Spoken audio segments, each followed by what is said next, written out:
بسم الله الرحمن الرحيم. الحمد لله رب العالمين، والصلاة والسلام على سيدنا وحبيبنا محمد وعلى آله وأصحابه أجمعين. جارانی پێشوو واتە لە زەمەنی کۆندا وتویانە داد و عەدالەت لە نێوانی دوو کەس یان سێ کەسی ناکۆکدا لەلایەن کەسی سێیەمەوە کە دادوەر بووە کە قاضی پێوتراوە بۆ ئەوەی مافی کەس لە ئەستۆی کەسا نەمێنێ و خەڵکی لەسەر زەویدا بە ئارامی بژین و هەز نەکەن زوڵمیان لێکراوە، چونکە ئینسانەگە هەستی بە مەزلومی خۆی کرد بەڕاستی دەرونی تێک دەچێ. هەموو کارەساتەکان بەڕێزان لەوەوە ڕوودەدەن کە ئینسان هەست بکە مەزلومە، ستەمی لێکراوە.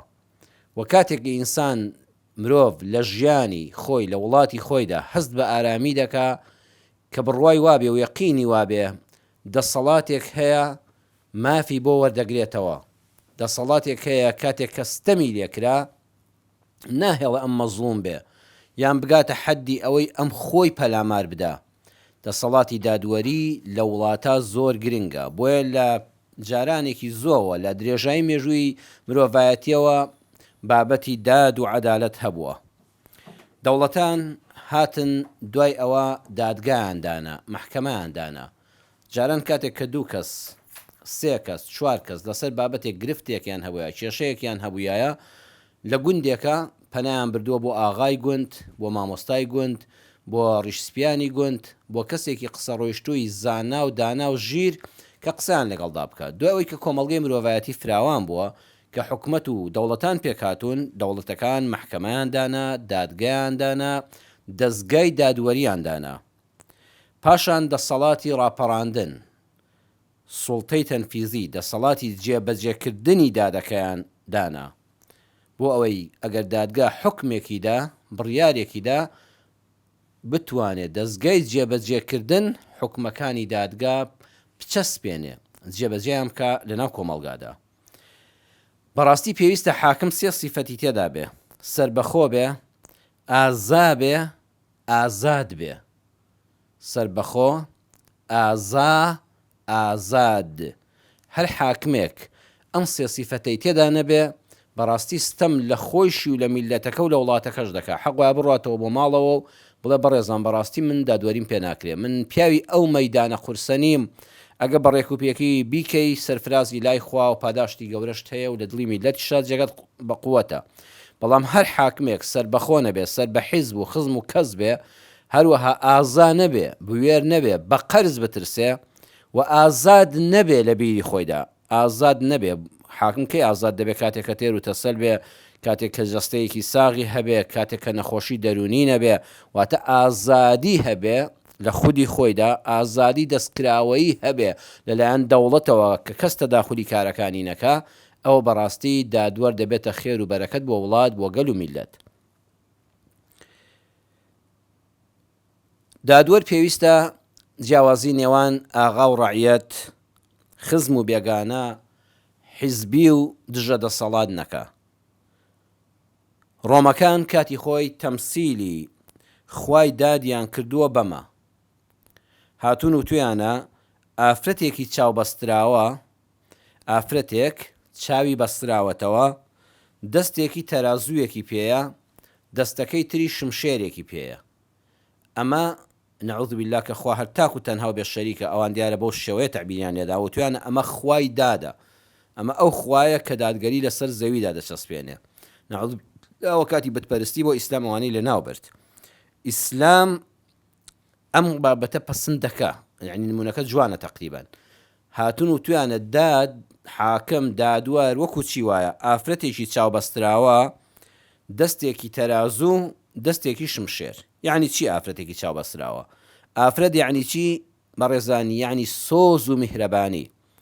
دادگا شوێنی ڕەحم و بەزەییە، حاکم ڕەحمی هەیە، حاکم دڕندە نییە، حاکم بە سۆزە، ویژدانی بەهێز و زیندووە.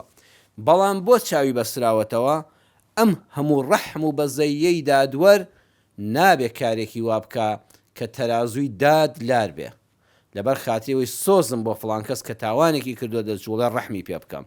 واتە ڕەحمی هەیە بەڵام چاوی بەسراوەتەوە چاو نابینێ کەس لە ئاستی دادگەریدا نابینێ دەستێکی تەرازووە بەم تەرازووە ڕێک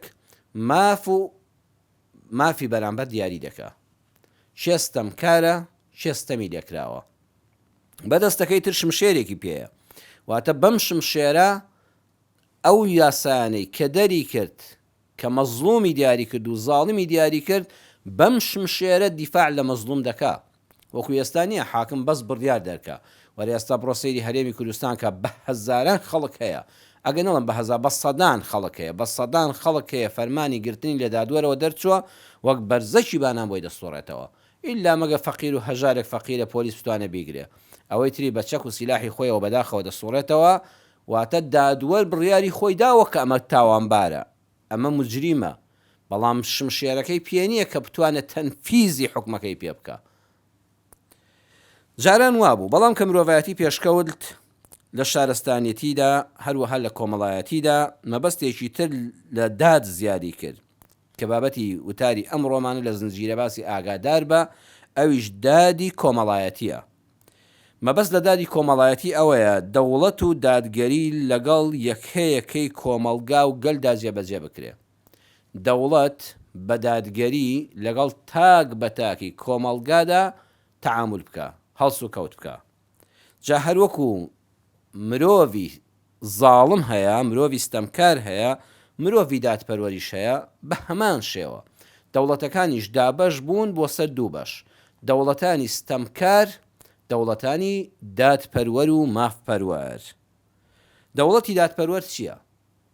ئەو دەوڵەتەی ئەگەر خوای گەورە بیدا ئینسان لە سایدا دەحەسێتەوە ئەگە بە حکمی خوا حکم بکە دەوڵەتی دادپەروەر ئەوەیە دەستوری جوان دەربکە دەستوری جوان بنووسێتەوە لە چوارچێوەی قورئان و فەرموودە چەسپاوەکانی پێغەمبەر صلی الله علیه وسلم دەرنەچێت لە چوارچێوەی شەریعەتی ئیسلام دەرنەچێت دەستورێکی جوان بنووسێتەوە دەرگا بکاتەوە بۆ یەکە بە یەکەی گەل کەوا لە بازنەی خۆیدا هەڵسوڕێ زۆر بابەتێکی وردە بەڕێزان ئێمە لەم وڵاتانەدا چونکە بە درێژای باب و باپیرانیشمان نە دەستورێکمان بینیوە نەدادی کۆمەڵایەتیمان لە سای حکومڕاناندا بینیوە لە کۆن و نوێدا ئەم بابەتانە خەریکە تێگەیشتنیان بۆ ئێمە قورس بێ بە پێی ژیری بە پێی بەهرە بە پێی ئامادەیی هەموو تاکێک لە وڵاتە هەموو هاوڵاتیەک بۆی هەیە سەرکەوێ تەنانەت تا دەگاتە ئاستی سەرک وەزیران تا دەگاتە ئاستی سەرۆکی وڵات هەر کەسێ ژیری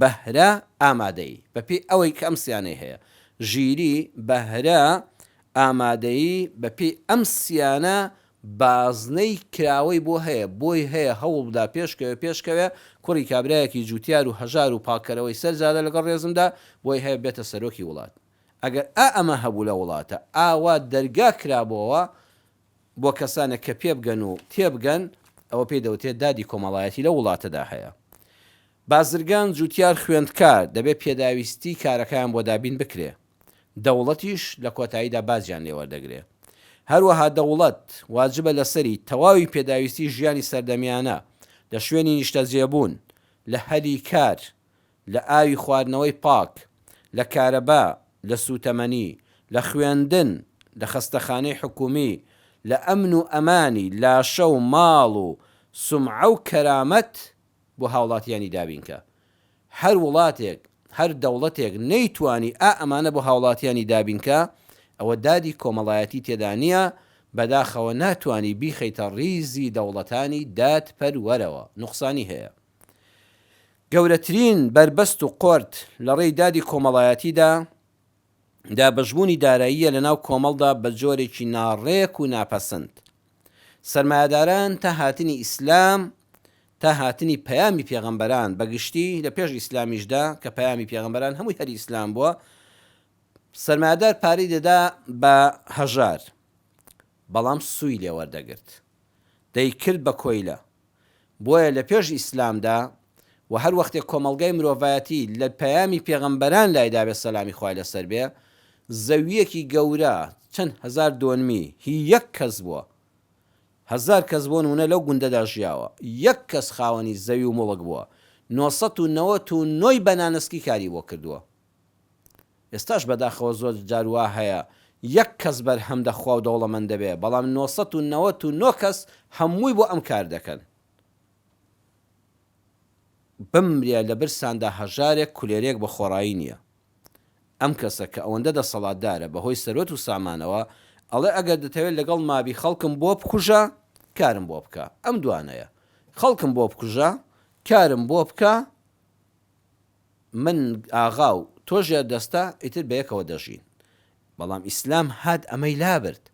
ئیسلام هات بە واجب زەکات لە پارە، لە دەغڵودان، لە مەڕ و ماڵات، لەو شتانی کە زەکاتیان لێ دەکەوێت. ئیسلام هات زەکاتی دانا. حکومت وەری دەگرێ و دەیداتەوە بە هاوڵاتیان وەکو موچە، نەگوەگەوە ئێستا ئەمە ڕەمەزانە ئەم 10,000 و 15,000 سرفتە بدە بە و فەقیرە حەد نەتێری دەکا و نەتێراوی دەکا و نەماڵی ئاوەدان دەکاتەوە. هەموو ساڵە فەقیرمان زۆرتر دەبێت. زەکات دەبێت دەوڵەتی دادپەروەری گرێ، دەوڵەتی ئیسلامی دابەشی کاتەوە لە ڕێگەی موچەی مانگانەوە بەسەر ئەو کەسانەدا کەوا مستحقی زەکات و خوا لە قورئانە دیاری کردوون. هەژاری کردە هاوبەشی دەوڵەمەند. ئای ئیسلام تۆ چەند گەورەی، ئەم مرۆڤایەتی ئەمڕۆژ چەندە پێویستی بە تۆیە. هەتا قیامەتیش هیچ کەسێک ناتوانێت جێگەی بەرنامەی ئیسلام گرێتەوە بۆ خۆشبەختی کۆمەڵگا. وفي أموالهم حق معلوم للسائل والمحروم سورة المعارج آية 24 و 25. هروها لسورة الذاريات آية 19 دفرمي وفي أموالهم حق للسائل والمحروم. حق معلوم زكاة حق يكيش كمعلومي لقلنيا يعني بيشغل زكاة تابي دايستي فقيران دابين دبي وكو كفارة سويند وكو كفارة ظهار وكو كفارة جماع رمضان وكو صدقات سنة خير وخيرات أبي بهموش شويك هجار شريكي دولمن بيلو مالدا. أمجا إسلام منعي كالدولمندان ثروت و سامانی خۆیان نەکەنە پرۆژەوە، تەنها بۆ بەرژەوەندی خۆیان بەکاری بێنن یان هەر پەزمەندەی بکەن و خەزنی بکەن و بینەرن بۆ بانقەکانی ئەوروپا. ئیسلام ئەوەی مەنع کرد. ئەبێ ئەو پارەی سەرمایەدار هەیەی بیکاتە پرۆژەوە، ئەبێ ئەو کۆمپانیایە بەرهەم بە کۆمەلگا پێشکەشکە. ڕاستە خۆی سوودمەند دەبێت دەوڵەمەندەکە، پشکی گەورەش دەبا، بەڵام ئەبێ ئەم پارانەی ئەو لە ڕێگەی خزمەتکردنەوە بە کۆمەلگا خەڵکی بکاتە سەر ئیش. ئەمە زۆر وردە بەڕێزان. قورآن کاتێک کە دەفەرمێ والذین یەکنیزون الذهب والفضة ولا ينفقونها في سبيل الله فبشرهم بعذاب أليم سورة التوبة آية 34. کەنز چییە؟ دەوڵەمەندێک پارەکانی هەمووی بشارێتەوە، بچێ بە تەن زێڕ بشارێتەوە، وەکو دەوڵەتی دیکتاتۆریەکانی کە ڕووخان ئاوایان دەکرد. ژنەکانیان هەبوو 10 تەن ئاڵتونی دابین کردبوو، 20 تەن زێڕی شار بۆەوە، بە ملیار دۆلاریان لە بانقەکانی ئەوروپا بوو میلەتەکەی خۆیان فەقیر لە وڵاتان سواڵیان دەکرد. ئەمە کەنزە. یان کەنز ئەوەیە تەنها خۆی سود لە سەرمایەکەی خۆی وەرگرێ، پرۆژەکانی بەس بۆ خزم و کەسی خۆی بن. خوا دەفەرمێ ئەوە گەورەترین سزای جەهەنەمیان بۆ هەیە. بەڵام ئەوەی کە ئیسلام ئەمری پێ کردووە ئەبێ ئەم پارەیە ئەم پرۆژەیە بخرێتە خزمەتێکەوە کە بەڕێزان خەڵک هەمووی سوودی لێوەرگرێ. یەکێ بە کرێکاری، یەکێ بە شۆفێری، یەکێ بە پاسەوانی، یەکێ بە ژمێریاری، یەکێ بە حەماڵی. ئەها وەکو سفرەیەکی ڕاخرا وابێ. ڕاستە پاروە گەورەکە خاوەن سەرمایە دەیخوا، بەڵام بە هەزاران فەقیریش لەم بازاڕدا، لەم شەریکەیەدا، لەم پرۆژەیەدا، لەو کۆمپانیادا ئەلحەمدولیلا سوودمەندن. هەموو خەڵکی لە بێکاری ڕزگاریان دەبێ. دەوڵەتانی پێشکەوتووی ئەمڕۆی دنیا زەریبە زیاد دەکەن، زۆر زەریبە دەخەنە سەر داهاتی دەوڵەمەند بۆ ئەوەی زیاد لە حەد دەوڵەمەند نەبێ و هەژار نەچێتە هێڵی هەژاریەوە. ئێستا هەموو ئەوروپا و ئەمریکا بگەڕێن، دەوڵەمەند تا دەوڵەمەندتر دەبێت بازی سەری زۆرتر دەبێت، حکومەت پارەی زۆر لێ دەستێنێ. بۆی لە کتوپڕێکا وەکو ئێرە نییە، کۆمەڵە سەرمایەداری زەبەلا هەڵدەتۆقن، حتا ئەوان بەرز دەبنەوە خەڵکەکەش دەچێتە خوارەوە. ئێستا لە کوردستان ئێمە خەریکە بەداخەوامان لێدێ، هەر ڕۆژ بە ڕۆژ هەندێک ملیارلێر و ملیۆنلێر گەورە دەبن، بەڵام لە مقابلیشە ئەم تەرازووە ڕێک بە ڕۆک دەچێتە ناو زەویەوە، دەچێتە ناخی زەویەوە، ڕۆژ بە ڕۆژ خەڵکی فەقیر زیاد دەکا. خۆ دەڵێنەوە تا بڕۆ سەیری بازاڕ و شوقە و ڤێلا و شاری سیتی و ئەوانە کە برا خۆ بەخوا شوێن نەماوە، باڵەخانە جامانە دەکەوێتە سەرەوە خوارەوە کە سەیری سەرەوە دەکەی. ئەمە کۆمەڵە سەرمایەدار ڕۆژ بە ڕۆژ پێدەگەن، بەڵام ڕێک لە خواریشەوە سیرکە، ڕۆژ بە ڕۆژ چینێکی زۆری کۆمەلگا بە ناخی زەویدا دەڕۆنە خوارەوە. ئەوروپاوەی نەهێژ، ئەوە دادی کۆمەڵایەتێک کە ئیسلام داینە. ئەو دادی کۆمەڵایەتێ پێت دەڵێ پێویستە زیاد لە حەد زەریبە لە دەوڵەمەند دەستێنە و خزمەتی فەقیر و هەژار و جادەوبان و قوتابخانە و مەدرسە و خستەخانەی حکومی پێدەکا بۆی دەوڵەمەندان لە سنووری خۆیان دەوڵەمەندتر نەبن. پێغەمبەر صلی الله عليه وسلم لە فەرمودەیەکە کە ئیمامی ئەحمەد ڕیواەتی کردو، شێخ ئەلبانی دەفەرمێ صحیحە، المسلمون شركاء في ثلاث في الكلأ والماء والنار. رسول الله صلى الله عليه وسلم فرموویەتی مسلمانان شەریک و هاوبەشن لە سێشتا: لە وەرگا، ئاو، ئاگر مەبەستی نەوت و بەنزین و گاز و کارەبا و واتە ئەوانی کە سوتەمەنین ئەمڕۆ لە وڵاتە هەن. لە ڕیواتی شەدەفەرمێ وەثەمەنه حەرام، پارەکەی حرامە، نابێ حکومەت ئەمانە بە هاوڵاتی بفرۆشێ. ئەی چۆن ئێستا تۆ بەرمیلێک نەوتت دەستکەوێت، چۆن بەنزینت دەستکەوێت وەکو هاوڵاتی؟ ئەڵێ زانانی شەرع دەفەرموون دەبێ حکومەت لە وەرگا، ئەوانی کە کوشت و کاڵ خەریکی ئاژەڵدارین شوێنیان بۆ دابینکە، ئاوی پرۆژەی خواردنەوە کە بۆ ماڵان دێ، هەروەها سوتەمەنی بە هەموو جوارەکانیەوە نەوت و بەنزین و گاز و ئەوانی کە خەڵک پێویستی پێیەتی ئەبێ بیان فرۆشە بە هاوڵاتی، بەڵام پارەی چیان لێ وەردەگرێ؟ بەس پارەی بەرهەمهێنان، سەرپەرشتیکردن، گواستنەوە، بەس پارەی ئەمە. چۆن بەرهەمی دێنێ لە زەویەوە بیرە نەوتەکە دێنێتە دەرەوە، چۆن سەرپەرشتی دەکا و کۆمەڵە کرێکار و شەریکە لە سەرەتی، هەروەها کرێی گواستنەوەی تانکەرەکانیش کە دەیداتە ماڵەکانیان بۆ مەنزینخانەکان. ئەوەی تری کە لەوە زیاد بوو، لە هاوڵاتیان زیاد بوو، ئەمجا دەبێت دەوڵەت بیفرۆشێ بە وڵاتانی تر. ئەویش پارەکە نەچێتە کۆمەڵی ژیرفانی مەسئول و کاربەدەستی وڵاتەوە، ئەبێ بڕوا بۆ خەزیێنەی گشتی کە لە قازانجی میلەتەکە و بەرژەوەندی میلەتەکە بەگشتی سرف دەبێ. هەموو هاوڵاتیەک لەو داهاتی نەوتی وڵاتە، لەو داهاتی ئاوی وڵاتە، لە وەرگای وڵاتەکە بۆ کشت و کاڵ بەکاردەهێنرێ و بۆتە سامانی گشتی، ئەبێ بەشی هەبێ، هەمووی بەشی هەبێ. بەڵام ئەوەی کە بەکاری دێنێ و دێداتەوە هاوڵاتیانی تەنها کرێی دەرهێنان، هەروەها کرێی سەرپەرشتیکردن، کرێی گواستنەوە. ئەوەی تری هەر شتێ وەرگێ دەوڵەت پێی حرامە و لە چوارچێوەی یاسای ئیسلامیدا بە حرام دەژمێردرێ.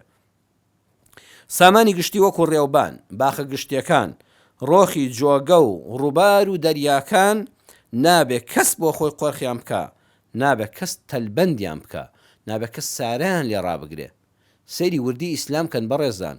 ئێمە مانگی ڕەمەزان بۆ ئەزانی ئیسلام بەس باسی سەرفترە و زەکاتی کردووە، ئیسلام بەس باسی حەج و عومرەی تێدایە کە ئەمانە زۆر گەورن. ئەگە مرۆڤ لەوانە ڕاهات لە خزمەتی دینی خوادا بۆ عیبادەتی کرد، بەخوا فێری ئەمەش دەبێ. مرۆڤ بۆیە زاڵم دەبێ کە نوێژ ناکا، کە ڕۆژوو ناگرێ، کە بڕوای بە حەج و عومرە نیە، کە بڕوای بە یەکسانی مرۆڤەکانی هەمویان بە دەوری بەیتێکی شەریفە تەواف بکەن، ئالەوێەوە سەرگەردان دەبێ. بەڵام ئیسلام هەر باسی نوێژ و ڕۆژ و زەکات و سەرفترە نییە وەکو بێدینەکان دەڵێن. ئیسلام ئەمەی تێدایە، پێوتوین ڕێگاوبانی گشتی مافیەوە نیە تانکەرەکەی لێ ڕاگری. ئێستا کە برە تانکەری هەیە، گەڵابەی هەیە، تڕێلەی هەیە، دێ لە کۆڵانە لەو ناو خەڵکەیە ڕای دەگرێت، لە کۆڵانی مزگەوت ڕای دەگرێت، لەسەر جادەی گشتی ڕای دەگرێت. نازانیشی حکومەت چۆن قبوڵی دەکا.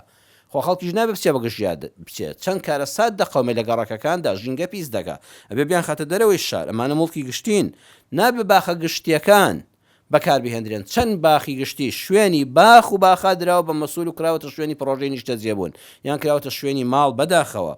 نابێ ڕۆخی جۆگەکان، ڕووبارەکان، دەریاکان کەسانە قۆرخی کەن بۆ خۆیان کە ئێستا بەرپرسانی وڵات بڕۆ حەچی شوێنی نزیکی دەریا و ڕووبار و زەیەکان و جۆگەکانن هەمووی بۆ خۆیان تەلبەند کراوە، هەموو بۆتە پرۆژەی خۆیان و وەڵا شوێنێکت دەست ناکەی بچی لەگەڵ مناڵەکان تا لە بەهارێکە چایەکی لێ بخۆیەوە، پارێک نانی لێ بخۆی، هەمووی تەلبەند کراوە، هەمووی فرۆشاوە لە کاتێکە کە ئەمە هەموو مڵکی گشتین.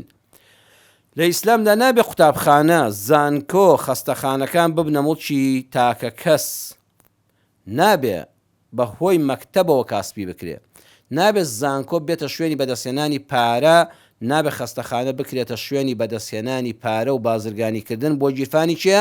بۆ گیرفانی یەک کەس، بۆ سەرمایەدارێک. ئەم شتانە قەدەغەن لە ئیسلامدا، کەواتەوە ئێستا لە وڵاتی ئێمەدا دەکرێت هەمووی بەڕێزان ناشەرعیە. قوتابخانەیەک دەیکاتەوە یەک سەرمایەدار کردوێتەوە، مەکتەبی تایبەتە، زۆری فەرقە لەگەڵ قوتابی حکومەت کە فەقیر و هەژار لێ دەخوێنێ. ئێستا بەداخەوە خستەخانەی حکومەت چ دەورێکی ماوە دەفەرمە ڕوو لە خستەخانەیەکی حکومەت کە بزانێت چه خزمەت گوزاریەکەت پێشکەش دەکرێت، ئیلا مەگەر زۆر ناسیاویەکی بەهێز لەگەڵ پزیشک و دکتۆرەکان هەبێ.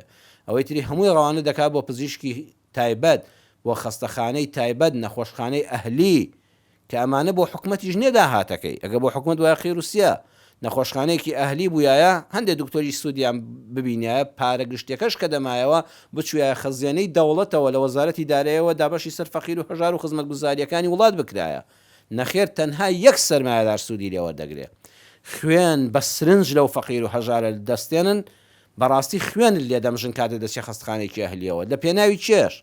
لە پێناوی یەک سەرمایهدار یان دووسێ سەرمایهدار یان کۆمەڵە دکتۆر کە لە پزیشکی لایەن داوە بوونە سەرمایهدار بەڕێزان زۆر خەتەرە وڵات بەوە کاول دەبێ ئاگادار بە کار بەدەستی وڵات بەمە کاولتان کرد هەر وەختێ سیاسەتمەدار بازرگانی کرد گرنگ نییە بازرگان لە وڵاتانی دنیا لە ئەوروپا لە ئەمریکا لە وڵاتانی تردا بازرگان بۆی هەیە سیاست بکە بەڵام نابێت سیاسی ببێتە بازرگان واتە لە ڕێی سیاستەوە لە 91ەوە هاتۆ دۆزجووتێک کالەی بۆگەنی لە پێدا بووە ئێستا هەرچی پرۆژەی وڵاتە هی ئەو بێ ئەمە لە ڕێی سیاستەوە بوو بە بازرگان ئەنا بازرگانێکی دەوڵەمەند بۆی هەیە ئەحزابدانە بۆی هەیە تەداخلی سیاست بکە ئەم دەوڵەمەند بۆ خۆی دەبێت بێتە سیاسی بەڵام زۆر خەتەرە سیاسی لە وڵاتە لە ڕێی سیاست و لە ڕێی حکوومەت و لە ڕێی حیزبەوە هەڵتۆقێ و گەورە بێ و هەرچی سەرت و سامانی ئەو وڵاتەیە هەڵی لوشێ دووەمیشیان زۆر خەتەرە پزیشک بازرگان بێ ئەکرێ بازرگانێک بێ و پزیشک بێ کاتی خۆی هەر بۆ خۆی بازرگان بوو بێ بەڵام زۆر خەتەرە لە پزیشکیەکی بچووکەوە کە هیچ نییە عیادەکەت بکرێە لە ماوەی چەند ساڵێکە تەلارێکی گەورەت کردبێتەوە جگەی 50 دکتۆری تریش لەگەڵ خۆتا کردبێتەوە لەسەر چی لەسەر پزیشکی ئێستا وڵاتی ئێمە ئاوای لێدێ بەڕێزانم بابەتانە زۆر وردن وەڵڵاهی دینی ئیسلام ئەمەیە بەداخەوە تازە مەلای وا هەیە باسی ئەوە دەکا چەند ئاو لە لوتت وەردەدەی و چۆن گوێت پادەکەیەوە گوێ خەڵکەم و بڕدراوە خەڵکەم و بێلوت بوو کاکە باسی ئەوەی دەکا خاڵکوتان حەڵامەیان حەڵاڵە ئەم بابەتانە بچووک بوونەوە ئێستا خەڵک دەکوترێ لە جیاتی خاڵکوتان خوێنت لێ دەمژن هەموو دکتۆرە و بە دکتۆری بوو بە بازرگان یعنی ئەوەن هەر هیچی نەبوو بەخوا خۆممان شایدین وەرە خۆشت جەنابەت ئێستا لە ناسیاوان بپرسە پزیشک بوو ژوورێکی بەکرێگر بوو بۆ عیادەکەی